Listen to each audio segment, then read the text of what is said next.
Chris and Brandon with the Kabuki Strength team, and we're going to talk about bar position, or actually some negative things that we want to eliminate when we see a lot of people that have switched from high bar to low bar, and the issues they've got going, the differences between the two.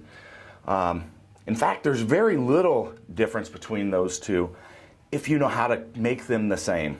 So oftentimes I get questions about what is this low bar, high bar that you refer to, because that's just a thought process when I hoped to explain this to one client that had a great deal of success and has kind of shared that, that thought process around a little bit. But I like to think of it more as eliminating the shelf. So a lot of times when people switch from that high bar position, they've got the bar nice and come really close to the spine, right? That's the beauty of that high bar position, right? Because it's not gonna, we don't have all that weight loading us forward. So they'll switch from the high bar, go ahead and turn sideways, that real tight right there, and they'll move the bar down in here. And the first thing is, it feels like the bar is gonna fall off their back. And they find out that as they move down, they're like, oh wait, no it's not, I've got this huge shelf on these rear delts. And look at that.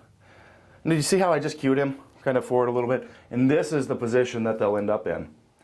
And now we've got the difference between the bar being here to way back here, okay? We've also made it much harder to actually stabilize this shoulder.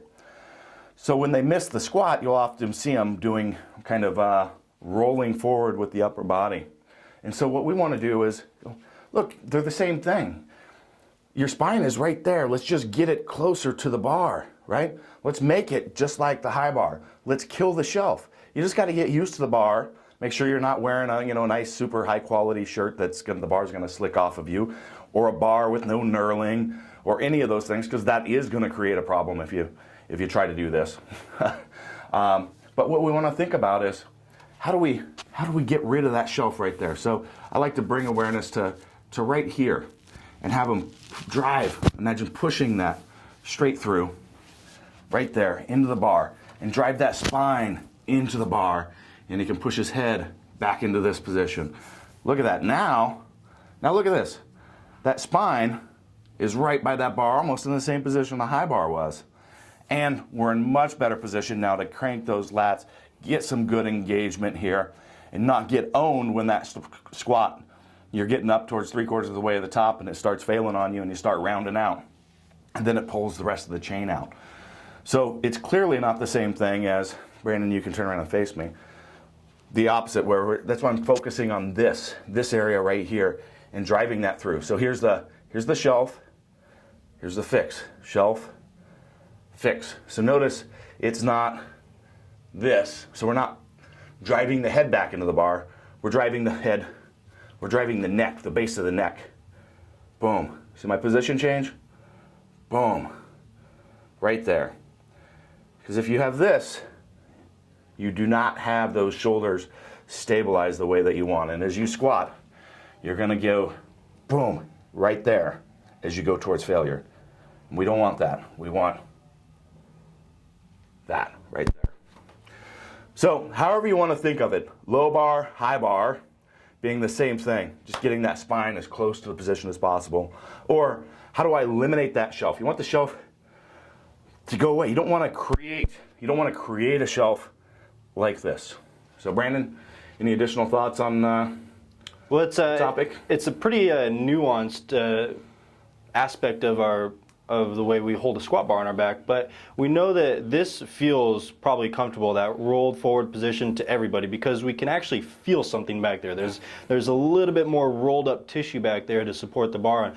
But we know, if we watch any of our other squat cue videos, or if you're familiar with the methods that we teach, this position is really, really bad for getting our lats involved into the lift, which is so important in spinal stability and our overall movement. I think a really good cue to fix this outside of manually pushing back is to cue them to stand tall with the head, which, I did instantly as soon as Chris put his hands here without even thinking about it. But it's about standing tall and lengthening the back of the back of the head into position.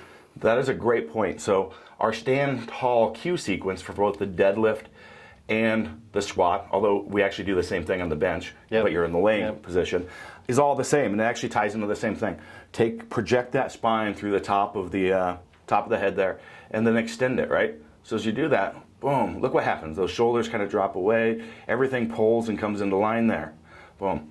Jane Eyre actually articulates this really well by saying, pretend you're a puppet and you're hanging on a string, right? Same exact concept, right? Oh yeah, there we go. Boom. And now we're in that position.